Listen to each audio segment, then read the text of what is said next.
வணக்கம் மக்களே. நம்ம முத்துவுக்கும் பொன்னிக்கும் இன்னைக்கு கல்யாணமே நடந்து முடிஞ்சிருச்சு. இப்பதான் இன்ஸ்டாகிராம்ல லவ் பண்றோம்னு அறிவிச்சாங்க. அதுக்குள்ள கல்யாணமே நடந்துருச்சு. பொன்னி சீரியல் ஹீரோ சபரியும் வெற்றி வசந்தும் நெருங்கிய நண்பர்கள்.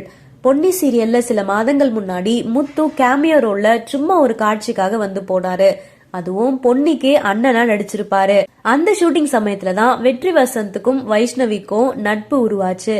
அந்த நட்பு இப்ப காதல் ஆகிருச்சு. காதல் திருமணத்துல வந்து முடிஞ்சிருக்கு. இவங்க 2 பேருக்கு காதல் உருவாக முக்கிய காரணமா இருந்தது சபரிதான். எது எப்படியோ ஒரே ஒரு காட்சியில வைஷ்ணவிக்கு அண்ணனா வெற்றி வசந்த் நடிச்சிருப்பாரு. கடைசியில அவங்க 2 பேரும் கணவன் மனைவி ஆகுறதுக்கு அந்த காட்சியே காரணமாகிருச்சு. இதுல இன்னொரு முக்கியமான விஷயம் என்னன்னா, 2 சின்னத்திரை பிரபலங்கள் காதலிச்சு 2 மாசத்துல கல்யாணம் வரைக்கும் போனது இதுதான் முதல் முறை. அந்த சாதனையையும் நம்ம வெற்றி வசந்தும் வைஷ்ணவியும் சேர்ந்து பண்ணிட்டாங்க.